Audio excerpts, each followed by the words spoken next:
안녕하세요. 저는 일산에 사는 50대 중반의 여성입니다. 몇 년 전 20년이 넘는 결혼 생활을 정리하는 이혼 소송을 끝냈네요.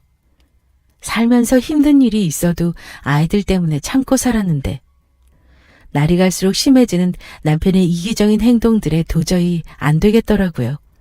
물건은 고쳐 써도 사람은 고쳐 못 쓴다는 옛말 하나 틀린 게 없었어요.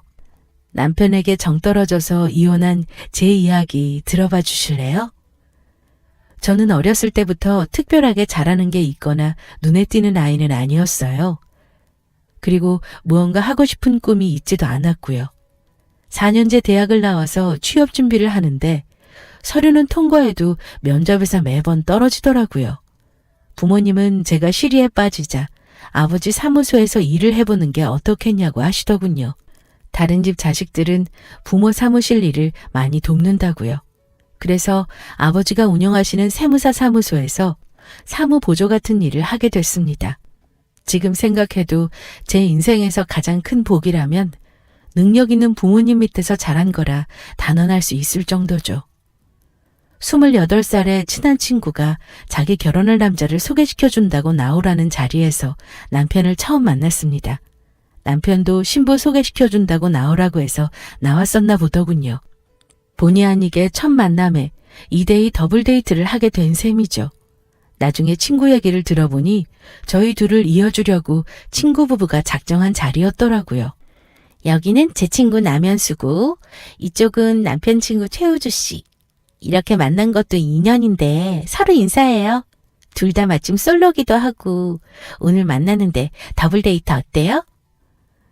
남편의 첫인상은 180cm가 넘는 키에 덩치가 커서 남자답고 씩씩했어요. 친구 말로는 집안 형편이 어려워 가장 노릇을 해서 고등학교 졸업하고 안 해본 일 없이 살았다고 했어요. 저를 만났을 당시는 타이어 공장에서 일하고 있었고요. 대학에서 창만 끼고 사는 남자들만 보다가 남편을 보니 어른 남자 같더라고요. 그리고 무엇보다 제가 여태 만나온 그 어떤 남자보다 적극적이었어요. 제가 아프다 하면 약을 사서 기다리고 겨울이면 출퇴근길에 핫팩이랑 따뜻한 커피를 준비해오던 남자였죠. 연수야, 우리 사귀자. 난 너 아니면 안 돼. 내 인생에 너 같은 여자는 다시 못 만날 것 같아. 그런 남자의 수뇌부에 넘어가서 4년을 사귀게 됐어요. 그 사이에 서로 집안에 인사를 가기도 하고 남편은 제 응원에 힘입어 야간대학을 나와 무역회사에 취직도 했고요. 부모님은 처음에 남편과 제 사이를 반대하셨어요. 학벌도 낮고 집안도 너무 가난하고 직업도 안정적이지 않다고요. 하지만 남편이 조금씩 노력하고 저와 꾸준히 만나는 모습을 보시고 결국에는 결혼까지 승낙해 주셨죠. 평소 자기 주장이 강하지 않은 제가 강하게 이 남자랑 결혼하고 싶다고 한 게 가장 큰 이유이기도 했고요. 결혼할 때 아무래도 가장 큰 문제가 신혼집이었는데 시어머니와 시동생이 살고 있는 시댁은 방이 2개밖에 없어서 살기 힘들었고 친정은 남편 직장과 거리가 멀었어요. 그러던 차에 아버지가 세무서를 퇴직하고 받으셨던 퇴직금을 선뜻 내주시며 신혼집을 마련해 주셨어요. 세무사 사무실도 이제 겨우 자리 잡아서 경영이 힘든 상황이었는데 하나밖에 없는 딸이 아무것도 없이 시작하는 건 도저히 못 보시겠다며 해주신 거였어요. 덕분에 없는 살림이었지만 신혼 때부터 돈을 아끼며 모을 수 있었네요. 결혼 2년 후에 첫 딸이 태어났고 친정아버지는 첫 손주를 안아본 기쁨도 잠시 60대 중반의 나이에 뇌졸중으로 돌아가셨어요. 너무나 갑작스런 죽음이었기에 작별 인사도 못하고 그렇게 허무하게 가시더라고요. 자연적으로 아버지 사무실은 문을 닫게 되었고 저도 일을 그만두게 되었죠. 무엇보다 남겨진 친정엄마가 걱정이 돼서 친정을 자주 가게 되었어요. 친정은 제가 사는 지역과 2-3시간 떨어져 있었지만 일주일에 3-4번은 갔었던 것 같아요. 문제는 남편이 결혼하고 연애 때와는 완전 다른 사람이 되었다는 데 있었어요. 예전 같았으면 저를 먼저 배려하고 생각해 줄 사람이 제가 없으면 아무것도 못하는 사람이 되어 있었거든요. 가수 문주란 씨의 남자는 여자를 귀찮게 해라는 노래 가사말 토시 하나 안 틀리게 딱 남편 얘기였어요. 처음 연애할 때는 밤하늘의 별도 달도 다 따준다 할 정도로 씩씩하던 남자가 결혼하고 나니 아기가 된 것처럼 저한테 하나부터 열까지 다 해달라는 거예요. 아버지 장례 후에 한동안은 아무 소리 안 하더니 어느 순간부터는 아이도 생각하고 자기도 생각하라며 친정에도 자주 못 가게 했습니다. 여보, 이제 아빠 돌아가시고 49제 막 지냈어. 아직 엄마 혼자 두기가 내 맘이 불안해서 그래. 저번 주에는 한 번도 안 갔으니까 이번 주는 친정에 며칠 있다 온다고. 왜 못 가게 해? 당신 또 며칠 가 있으면 내 밥은 누가 해줘? 그리고 이번 주는 우리 엄마 생신도 있잖아. 꼭 가야겠어? 밥이랑 반찬은 해놓고 갈게. 어머님 생신날에는 시댁에 갈 거고. 자취생활도 몇 년 한 사람이 나 없으면 밥도 못 먹어? 아버지 살아생전에는 제가 아버지 일을 돕고 해서 잘 몰랐었는데 집안일만 하고 있으니까 남편의 요구사항이 점점 더 많아지더군요. 그나마 다행인 건 친정엄마가 아직 젊고 건강하시다는 거였죠. 엄마는 제가 친정에 자주 드나들자 내 걱정은 말라며 아이와 남편 더 챙기라고 하셨어요. 그러고 얼마 후 둘째 아들을 가지게 됐어요. 연년생 아이들을 키우다 보니 어떻게 시간이 지났는지도 모르게 흘러갔습니다. 어느덧 큰애가 중학교를 졸업하고 고등학교에 들어가게 되었어요. 저와 남편도 50대가 되었고 친정엄마와 시어머니도 70대 후반이 되셨고요. 여보, 결혼 19년 동안 진짜 한결같다. 이번 명절 때 어머님 용돈 100만 원 드렸더라? 그런데 우리 엄마한테는 30만 원 드리고 내가 매년 이 말을 꼭 해야겠어? 당신 어머니는 연금도 나오시고 장인어른이 주신 재산도 있으시잖아.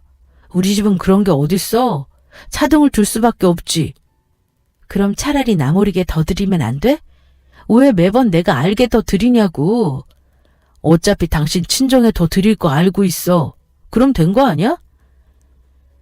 결혼 19년 동안 남편에 대해 몰랐던 점들 중에 가장 놀라웠던 건 시어머니에 대한 효심이 남다르다는 거였어요.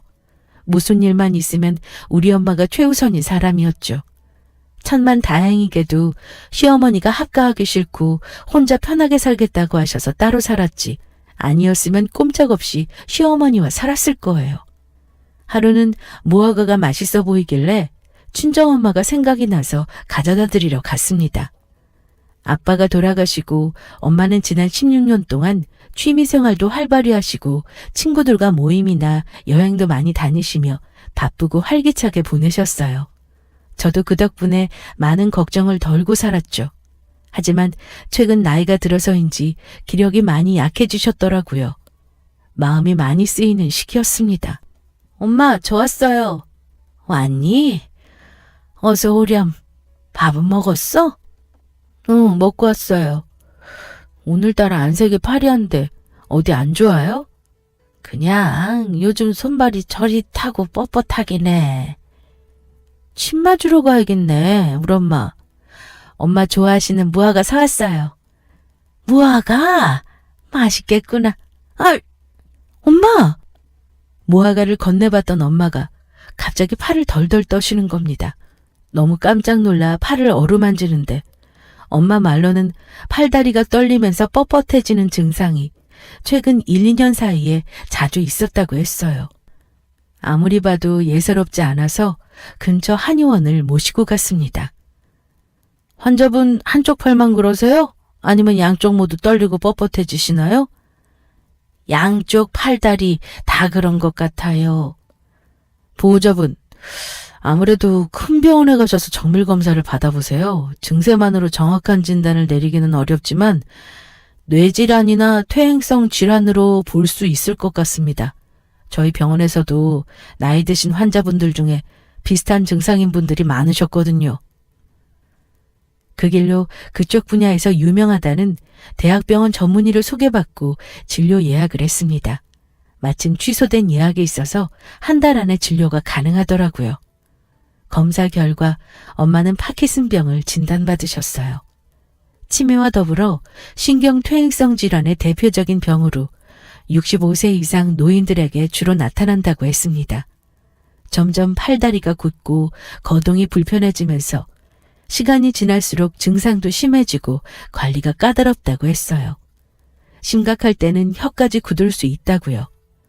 엄마는 초기를 넘어서 어느 정도 진행이 된 상태에서 병원에 왔다고 하더군요.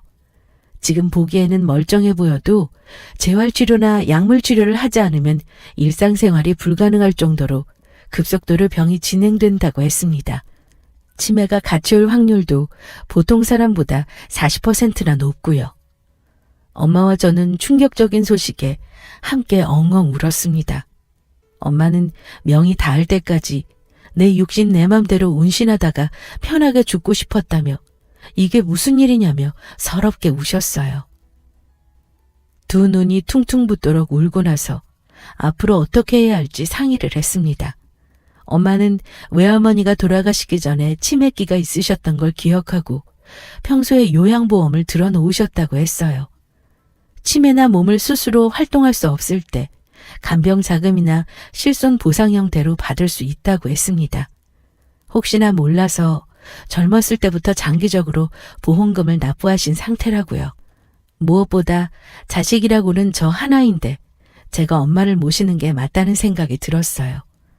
병원에 통원치료도 다니셔야 하고 거동이 불편해지는 병이라서 여러모로 보호자가 필요해 보였죠. 일단 남편과 상의하기로 했습니다. 여보, 엄마 병원 검사 결과 파킨슨병이래. 뭐? 장모님이? 어쩌다가... 그래서 치료는 어떻게 하면 된대? 지금 초기 단계는 지나서 재활치료나 약물치료 적극적으로 하고 지금은 덜하신데 앞으로 거동을 혼자 못하실 수도 있어서 내가 옆에서 간호해야 할 것 같아. 그게 무슨 소리야? 당신이 어떻게 간병한다고 그래? 그럼 누가 해? 당신처럼 형제가 있는 것도 아니고 자식이라고 나 혼잔데 우리 집으로 모셔와야지. 뭐? 우리 집으로? 말도 안 돼. 당신 희주? 이제 곧 고2 올라가고 무진이도 고1 된다고. 공부하는 애들 둘씩이나 있는데 이 집에서 어떻게 간병해? 애들도 공부 안 될 테고. 그럼 내가 친정에 가서 간병할게. 그건 괜찮지? 여보, 요새 전문 요양병원들 엄청 잘 돼 있는 곳 많아. 의사나 간호사들도 상주하고 있고. 그런 요양병원 알아보는 건 어때? 그게 무슨 말이야? 보호자가 있어야지 그런 곳에 엄마를 방치해두라고? 당신은 하나는 알고 둘은 모르네. 전문 요양병원 색안경 끼고 보지 마. 요새 시설도 최첨단이고 얼마나 체계적인데 알아보고 그런 소리를 해. 친정 얘기만 나오면 반대 의견부터 내는 남편을 알기에 처음에는 요양병원 얘기를 듣고 괘씸해서 저도 큰 소리로 말도 안 되는 소리 하지 말라고 했어요. 그런데 다음에 엄마를 만나러 갔더니 엄마도 파킨슨 전문 요양병원을 알아보셨더라고요. 마침 친정집에서도 멀지 않은 곳에서 1등급 요양병원이 있었습니다. 혹시 몰라서 엄마와 함께 병원을 방문해 봤어요. 자연경관이 좋은 곳에 최신식 시설로 지어진 병원이었습니다. 24시간 의료진이 대기 중이고 장기 입원 환자들을 위해 편의시설이 잘 갖추어진 곳이었어요. 가장 좋은 건 파킨슨 전문이라 모든 문턱이나 걸림이 없이 공간이 마련되어 있고 응급 호출벨이 곳곳에 있었습니다. 내친김에 상담을 받았더니 통합 파킨슨 질병 등급 척도에 따라 병의 진행 정도를 체크해서 한방치료, 재활치료, 명상 프로그램, 영양관리 등을 종합적으로 관리해준다고 하더군요. 엄마도 저도 처음 가본 전문 요양병원의 시설과 프로그램에 감탄은 하고 왔지만 저는 아무리 그래도 가족이 옆에서 보살피는 것과 같을까 하는 의구심이 남는 건 어쩔 수 없었어요. 희주랑 무진이도 고등학생인데 엄마 손길이 얼마나 필요하니? 너도 고등학교 때 내가 매일 도시락 2개씩 싸고 학교 끝나면 데리러 가고 그랬어. 나는 요양병원 들어가는 게 편하기도 해. 매번 어떻게 집에서 병원 통원 다니니? 지금도 걷는 게 힘들 때도 있는데. 엄마, 그래도 가족이 옆에서 있는 게 정신적으로도 많이 도움될 거야. 내가 아빠한테도 못했는데 엄마한테는 해주고 싶어. 내가 진짜 해준 게 없으니까 지금이라도 엄마 옆에 함께 하고 싶어. 마음만 받을게. 우리 딸이 엄마 많이 사랑하는 거 알고 있어. 내가 알고 있으니까 괜찮아. 남편에게도 전문 요양병원을 다녀왔다고 말했어요. 거봐. 요새 요양병원 같지도 않고 실버타운처럼 멋진 곳 많더라. 장모님은 재산도 있으시겠다. 정 불편하면 간병인도 고용해서 쓰시면 좋지. 그래도 자식 입장에서 부모 생각하는 건 어쩔 수 없어. 엄마는 병원 입원하고 싶다고 하시는데 나는 좀 더 신중해야 한다고 봐. 현실적으로 생각해. 지금 애들 가뜩이나 사춘기에 공부로 예민한 시기야. 당신도 애들 신경 많이 써야 하고 장모님 간병까지 하면서 힘들어서 어떡해? 당신 몸이 둘이 아닌데 힘들게 어떻게 모셔? 방도 창고방 하나 남았는데 그거 짐 다 치우고 방으로 만들 생각해봐. 도대체 돈이 없는 것도 아니고 왜 그러는 거야? 당신도 당신 어머니 아니라고 그렇게 속단하지 마. 돈이 문제야 지금? 남편과 친정엄마 간병 문제로 한동안 말다툼을 지속적으로 했어요. 하지만 결국 엄마의 결정으로 요양병원에 입원하기로 했습니다. 본인이 병을 인지해서 그런지 몰라도 혼자 걷거나 거동할 때 불편함은 느껴져서 편하게 병원에서 치료받고 생활하고 싶다고 하셨어요. 다른 누구도 아니고 환자 본인이 강력하게 주장하자 저도 어쩔 수 없었습니다. 대신 제가 자주 찾아뵙기로 했어요. 병원에 가는 날 얼마나 눈물이 나던지 엄마 앞에서는 안 그런 척했지만 마음이 너무 아프고 미안해서 병원에 엄마를 두고 오는 길에 차를 세워두고 혼자 오열을 하고 왔습니다. 엄마가 요양병원에 들어가서 집중적으로 치료를 한 지 1년이 넘고 아이들도 고3, 고2가 되었어요. 남편은 아직도 일주일에 한두 번 요양병원을 찾아가는 저를 나무랄 때가 많았습니다. 우리가 집으로 모셔서 간병하는 것보다 훨씬 체계적이고 전문적으로 관리받는 건데 무슨 유난을 떠냐고요. 엄마가 병원에 입원한 지 1년이 됐는데 딱 한 번 방문해 놓고 사위라는 사람이 저런 소리를 하다니 말을 안 해서 그렇지 얼마나 섭섭하고 밉던지 이루 말할 수도 없었죠. 그러던 어느 날 남편이 사색이 돼서 집에 왔습니다. 당신 무슨 일 있어? 얼굴이 왜 그래? 엄마가 한쪽 무릎이 그렇게 안 좋으시다고 하시더니 무릎 인공관절 수술 받으셔야 한대. 무릎 수술? 관절염 심하시다더니 수술해야 한대? 관절 치환술인데 돈도 돈이지만 잘 견디실지 모르겠어. 연세가 있으셔서. 그래도 수술해야 하면 하는 게 맞지. 시어머니는 두 아들의 지원으로 무사히 무릎 수술을 마치셨어요. 수술 후 입원을 한 달 정도 예상했는데 회복이 빠르셔서 20일 정도 만에 답답하다고 병원을 뛰쳐나오셨다고 하더라고요. 저도 병원에 자주 가서 살피고 간호도 해드리고 했는데 정정하시더군요. 그런데 남편은 엄마 혼자 집에 있는 건 말도 안 된다. 내가 옆에서 지켜봐야 된다는 둥 혼자 난리였습니다. 오히려 시어머니는 쿨하게 괜찮다 하시고요. 여보, 우리 엄마 여태껏 고생 많이 하시며 사셨어. 그래서 내가 모시고 싶어. 우리 엄마 집에 모시려고 했을 때는 안 된다며. 그리고 어머니는 수술도 잘 되셔서 예후도 좋은데 무슨 말이야? 장모님은 돈도 있고 잘 사셨잖아. 우리 엄마는 늘 가난에 허덕이면서 젊었을 때부터 노동일 많이 하셨고 비교가 안 되지. 말도 안 되는 소리 하지 마. 지금 그 말 못 들은 걸로 할게. 어머님 우리 집에 모시는 거 반대야. 서로 얘기한 지 이틀 만에 남편은 집으로 시어머니를 모시고 왔습니다. 분명 안 된다고 했는데 일방적으로 무시하고 어머니를 데리고 온 거였어요. 엄마 통원치료 계속 받아야 하는 거 알지? 여기 이번 주랑 다음 주 병원 진료 예약 중이고 2주 뒤에 또 수술 재검사해야 해.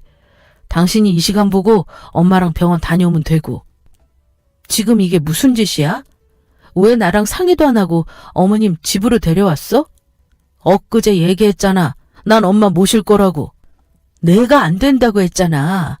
나 지금 우리 엄마 요양병원도 다녀와야 하고 애들 중간고사 앞두고 있어서 챙길 게 한두 가지가 아니야. 어머니까지 어떻게 챙겨? 그럼 우리 엄마 병원은 누가 같이 가? 난 일해야 하고 내 동생도 직장 가야 하는데 집에서 노는 당신이 같이 가야지. 집에서 노는? 지금 말 다 했어? 내가 어떻게 놀고 있니? 지방 가사에 애들이랑 당신 뒷바라지에 우리 엄마 병간호에. 그리고 어머님은 무릎 수술 잘 끝나서 혼자 잘 다니시잖아. 병원 먼 것도 아니고 차 타면 10분 거리에 있고 꼭 우리 집에 모셔야 해? 당신은 부모한테 할 소리니? 부모가 병원에서 큰 수술을 받았는데 집에서 모실 수도 있지. 그럼 왜 당신 엄마는 우리 집에 모셔도 되고 우리 엄마는 집에 모시려니까 그렇게 반대했어? 장모님이랑 우리 엄마랑 같아? 장모님은 신경질환이잖아. 우리 엄마는 수술이고 경우가 다르지. 그게 무슨 무논리야. 누가 봐도 우리 엄마 증세가 더 심각하고 보호자가 필요한 질환인데 반대로 생각하는 게 맞지. 그리고 당신 말 맞다나 아이들 지금 고3, 고2야. 한창 공부 예민하고 보살핌 필요한 시기에 당신 어머니 데리고 와서 돌보라는 게 말이 돼? 여보, 우리 엄마는 너무 고생해서 자식 효도 받아야 해. 고생 안 한 장모님이랑 같아? 우리 엄마가 고생 안 했다고 누가 그래? 당신 내가 20년 가까이 같이 살았지만 진짜 자기 집 위주의 이기적이다. 본인 부모 귀하면 내 부모도 귀해. 왜 매번 비교하고 내 친정 무시해? 남편은 못 들을 말을 들었다는 듯 무시하더군요. 매번 불리하면 꼭 하는 짓이었습니다. 시어머니는 병원에 혼자 가도 된다고 했지만 저는 며느리 노릇은 해야 할 것 같아서 최선을 다했습니다. 회복이 빠르시다 해도 70대 노인이 큰 수술을 한 거였으니 걱정도 되고요. 문제는 남편이 시어머니를 집에다 모셔오기만 했지 병간호나 병원 문제에 도통 관심을 안 가진다는 거였습니다. 일이 바빠서 신경을 못 쓰는 것도 아니고 심지어 주말에 친구들과 낚시 약속을 잡고 나가려 하더군요. 저는 시어머니 병원 진료 때문에 친정엄마 요양병원을 2주간 못 갔다고 꼭 가야 하니까 이번 주말은 약속까지 말고 남편에게 무릎 재활치료에 같이 가라고 했습니다. 그랬더니 말 같지도 않은 소리 그만하라며 저보고 요양병원 갈 생각 꿈에도 하지 말라더군요. 자기 할 말만 마치고 저를 무시하는 남편을 보고 나도 똑같이 무시해주마 싶었어요. 주말 결국 남편은 낚시 약속을 갖고 저는 재활치료니까 이번에는 혼자 다녀오시라고 시어머니에게 양해를 구하고 친정엄마 요양병원에 다녀왔습니다. 오랜만에 병원에 갔더니 엄마가 얼마나 반가워하시는지 활짝 웃으시며 좋아하시는 모습에 저를 많이 기다리신 게 눈에 보였어요. 1년이 넘는 시간을 요양병원에 있으셔서 주변에 친해진 친구분들도 꽤 있으시더라고요. 가을맞이 음악회를 한다고 오카리나라는 악기도 배웠다며 보여주셨어요. 음악회 꼭 보러 오겠다고 약속하고 집에 도착하니 늦은 저녁이었죠. 모두 자기 방에 있는지 거실에는 남편 혼자 소파에 앉아있더군요. 당신 지금 어디 갔다 와? 엄마 요양병원 다녀온다 했잖아. 당신 내 말 무시해? 내가 거기 가지 말고 우리 엄마 재활치료 다녀오라고 했지. 그렇게 어머님 일이 중하면 당신이 약속 같은 거 안 가고 같이 가야 하는 거 아니야? 당신 부모 일인데 내 말 무시한 건 당신이잖아. 시집 왔으면 시부모도 부모야. 자식 노릇 해야지. 내가 시집 와서 자식 노릇 못한 게 뭐가 있는데? 언제나 일 핑계 약속 핑계 대고 말만 효도하는 당신 대신 내가 자식 노릇했어. 말 한 번 잘했다. 그럼 장가 왔으면 장모도 부모야. 너는 자식 노릇했니? 나는 남자니까 다르지. 어떻게 다 큰딸도 있는 남자가 그런 구시대적인 말을 하고 싶니? 우리 딸이 당신 같은 남자 만났다고 생각해봐. 진짜 끔찍스럽다. 헛소리 그만하고 한동안 요양병원 가는 거 금지야. 우리 집안일에 신경 써. 금지 같은 소리하고 있네. 아주 독재자 납셨네. 히틀러나 푸틴 욕할 필요가 없어. 우리 집안일? 우리 엄마 일은 집안일 아니야? 줄가 외인인데 친정일에서는 벗어나야지. 20년 됐으면서 아직도 그걸 몰라? 내가 가만히 참고 있으니 끝도 없네.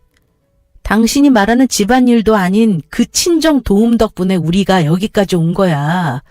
부모라고 그렇게 해주는 게 당연하다고 생각해?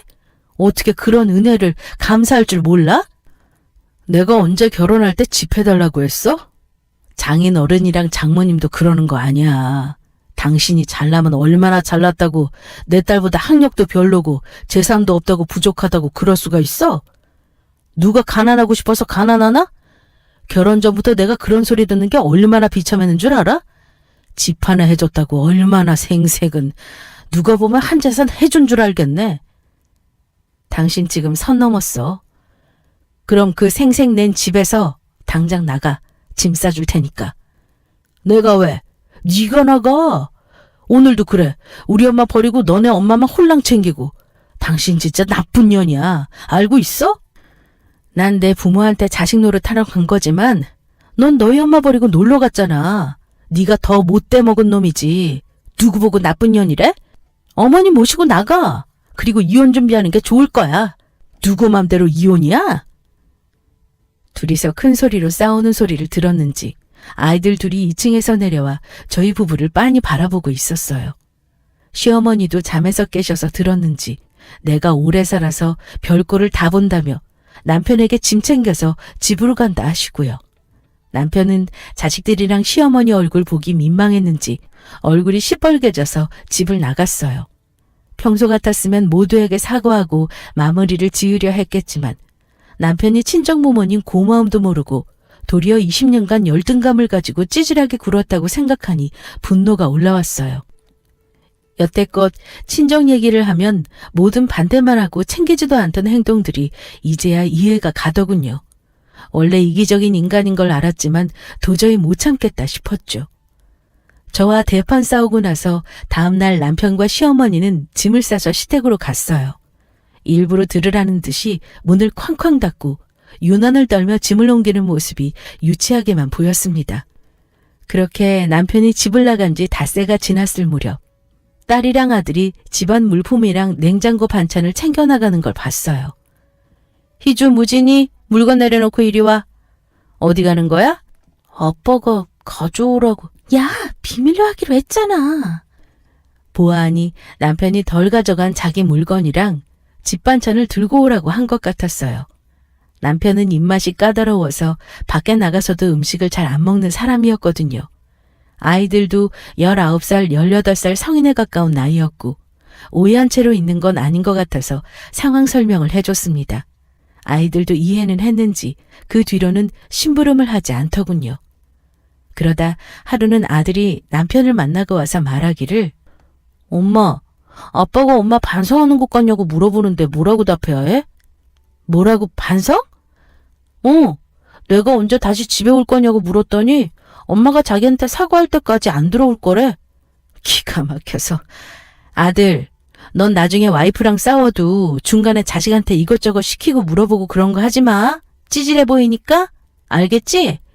난 결혼하면 와이프랑 안 싸울 건데. 예쁘다만 해줄 건데? 그래. 우리 아들 잘 컸네.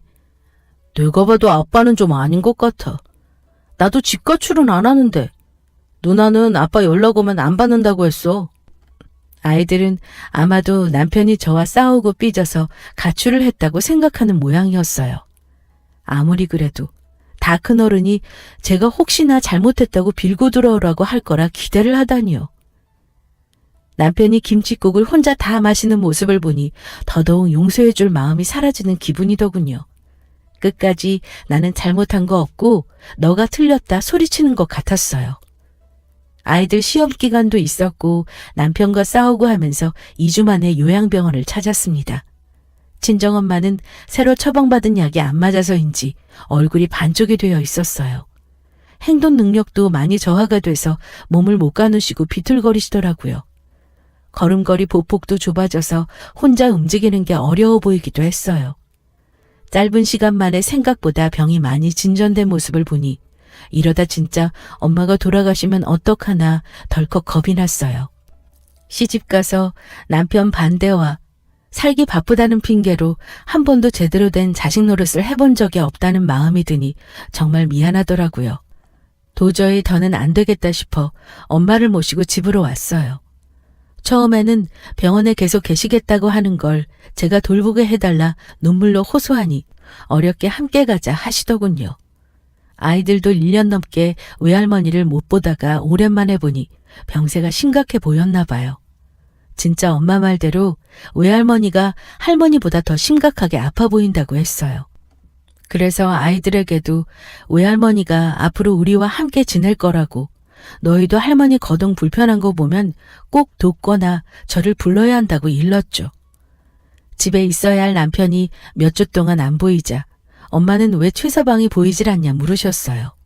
저는 일단 요즘 일하는 곳이 시댁 근처라서 그쪽에 짐을 가져가 생활 중이라고 둘러댔어요. 안 그래도 몸도 안 좋은 엄마에게 친정을 하도 무시해서 이혼을 생각하고 있다고 말씀드리기는 어렵더라고요.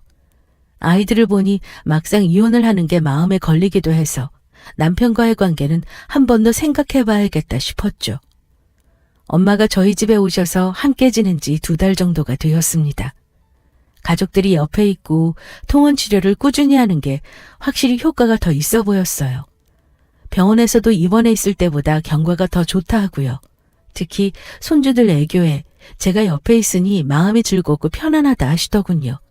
진작에 이렇게 모시고 간호를 했어야 하는 건데 이게 다 심보가 못된 남편놈 때문에 그런 것 같아 새삼 원망스러웠어요. 잠깐 장을 보러 갔다 온다 하고 아들에게 친정엄마를 부탁하고 외출을 했습니다. 2시간 안에 볼일을 보고 집에 들어왔는데 쥐죽은 듯 조용하더군요. 그런데 1층 엄마 방에서 대화하는 소리가 들렸어요. 장모님, 저희 엄마 일찍 혼자 되시고 시장 행상부터 안 해본 일 없이 고생하신 분이에요. 지금 한쪽 무릎 수술 후에 다른 무릎까지 수술하게 돼서 심각하면 못 걸으실 수도 있대요. 저 지금 집사람이 저희 엄마 집에서 안 모신다고 해서 싸워가지고 엄마 집에 가 있는 거예요. 최서방, 사돈 어르신이 그렇게 아프신지 내가 미처 몰랐네. 미안하네. 그러니까 한 번만 봐주세요. 저희 엄마한테 집사람 간병 꼭 필요해요.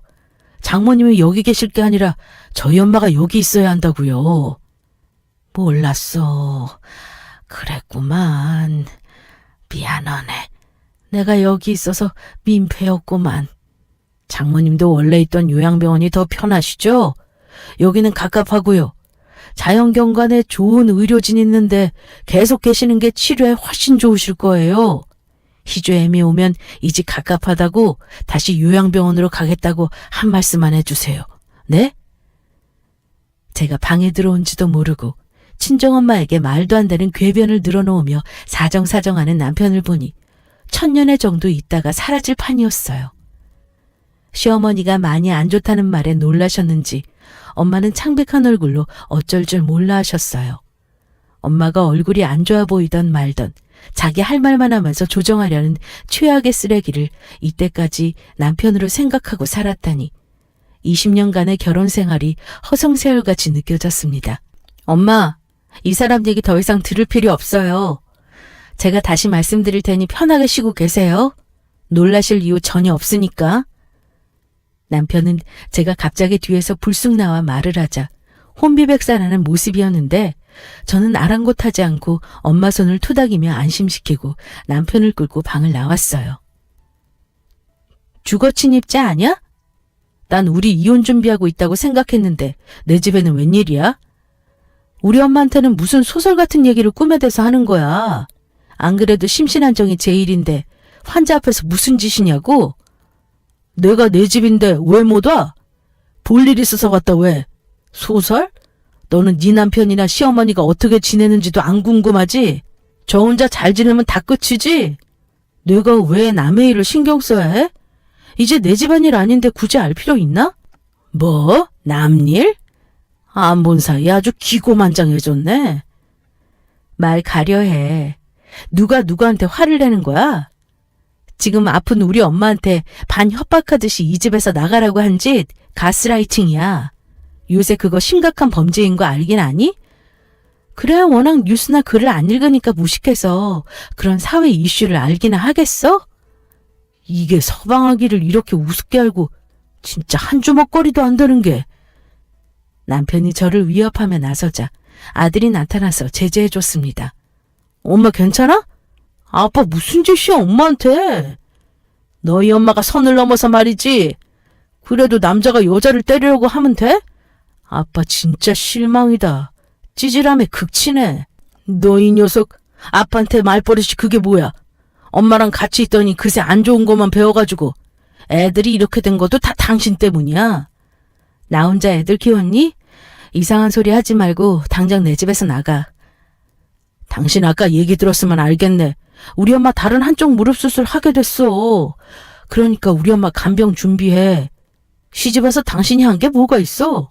이럴 때 자식 된 도리로 효도해야지. 개념이 없어 며느리라는 게.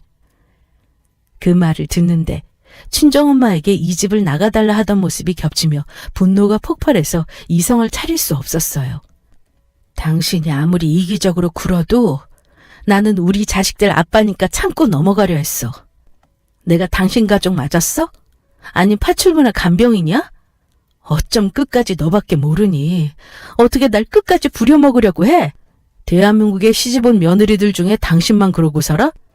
더한 시집살이도 많이 하고 살아. 부려먹다니 누구를 이상한 사람 취급해?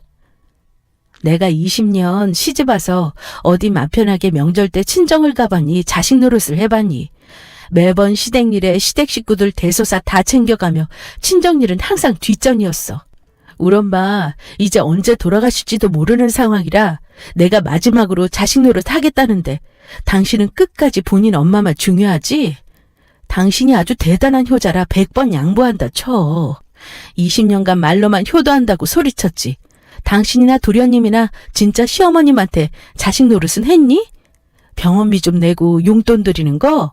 그거 생판 남도 할 수 있는 거 아니야? 어머니가 무슨 꽃 좋아하고 무슨 음식 좋아하시는 거 알아? 최근 가고 싶어 하신 여행지는? 모르지? 그러고도 본인이 잘난 효도를 한다고 생각해?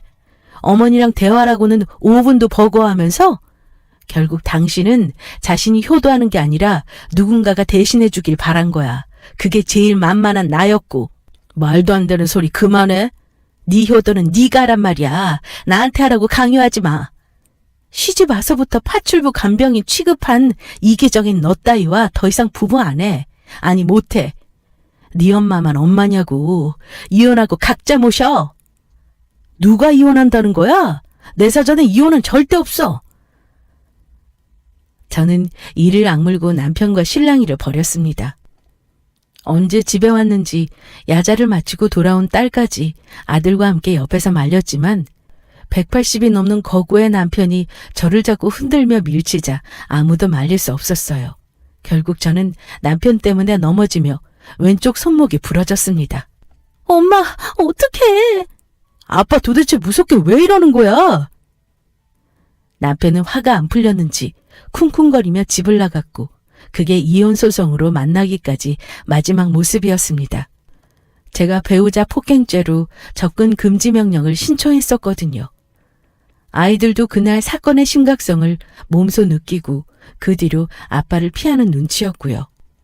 남편의 거부로 이혼 소송은 오래 걸렸지만 남편의 폭행으로 인한 상처, 화가 나서 부시고 간 집기 등이 증거가 되기도 하고 무엇보다 아이들이 고스란히 증인으로 보고 있었기에 소송에서는 결국 승소했습니다. 재산 분할에서는 제 명의로 된 집과 남편 명의로 된 집을 나누게 됐는데 일을 하면서 꽤 열심히 투자를 했는지 저보다 재산이 많더군요. 제가 가정에 기여한 정도를 인정받아서 6대4 분할 금액과 위자료로 3억 정도 되는 돈을 받았습니다. 제일 중요한 양육권에서는 아이들 둘 다 저를 선택해줘서 자녀 양육권을 제가 가지고 남편에게 양육비를 받게 되었죠. 그 거만하던 남편도 법적인 부분 앞에서는 어쩔 수 없더군요. 생각보다 자신한테 불리하게 돌아가는 상황을 못 견뎌하며 우리 가족을 자주 찾아왔습니다. 소송 취하를 해달라고요. 끝까지 본인이 무얼 잘못해서 이혼을 하고 접근 금지 명령을 받아야 하는지 이해를 못하더군요. 그래서 오히려 저는 미련 하나 없이 선을 지키며 법적으로 이혼을 잘 마무리할 수 있었어요. 이혼을 한 지 1년 정도 되고 나서 저는 처녀 시절에 사무보조를 했던 경력을 살려 파트타임으로 세무사 사무실에서 일하게 됐습니다. 상시 근무는 아니고 바쁜 시기에만 한시적으로 출근하는 일이었지만 경력 단절 후에 새로 시작한 일은 제 삶의 활력소가 되더군요. 엄마는 증세가 악화되어 보조기구가 없으면 보행이 안 되는 상태까지 갔다가 다행히 다시 혼자 운신할 수 있는 정도로는 쾌차를 하셨어요. 정기적으로 집에 간병인이 오셔서 도와주시기도 하시고요. 아마 요양병원에 계속 홀로 계셨다면 상태가 많이 안 좋았을 거라는 얘기도 들어서 하루빨리 집에 못 모신 부분은 죄송했지만 이제는 만족하는 상황이니 괜찮다 여기고 있어요. 큰딸은 대학교 2학년이 되어 독립해서 학교 기숙사에서 지내고 아들은 얼마 전 대학에 입학했습니다. 다행히 아이들이 부모의 이혼을 이해 못하는 나이가 아니었기에 생각보다 어려움이 적었다고 생각해요. 비록 가족 구성원의 한자리가 비어서 채워야 할 부분들이 많지만 다 시간이 해결해 줄 일일 테죠. 전 남편은 이혼을 하고도 주기적으로 찾아와서 미안하다는 말을 하고 가더라고요.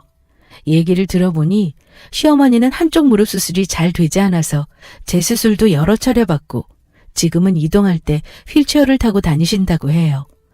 전 남편은 시어머니와 단둘이 살면서 병관을 해보고는 그 수고로움을 했을 제가 참 고생을 많이 했구나 알았다고 합니다. 사람은 자신이 경험을 하지 않으면 이해할 수 없고 알지 못하는가 봐요. 저는 이제 와서 후회하면 뭐 하겠냐고 이제는 안 찾아왔으면 좋겠다고 했어요. 아이들이 보고 싶다면 연락해서 따로 보라고요. 저는 더 이상 이렇게 얼굴 보고 싶지 않고 더 이상 당신 가족 얘기를 듣고 싶지 않다고요. 무슨 미련이 남아서 매번 저를 찾아와 넋두리를 하고 갔는지는 모르겠지만 20년을 최선을 다해 며느리로서 아내로서 보냈기에 저는 오히려 홀가분하네요. 제 얘기를 들어주신 여러분도 가족이라고 당연하게 여기지만 마시고 있을 때 잘 챙겨주세요. 전 남편처럼 가족에게 못한 사람들은 미련이 많이 남고 한이 되나 봅니다. 모든 인간관계는 노력과 수고로움이 필요한 법이니까요. 그것이 사랑이기도 하답니다. 여러분들의 가정에 평안과 사랑을 기원하겠습니다. 감사합니다.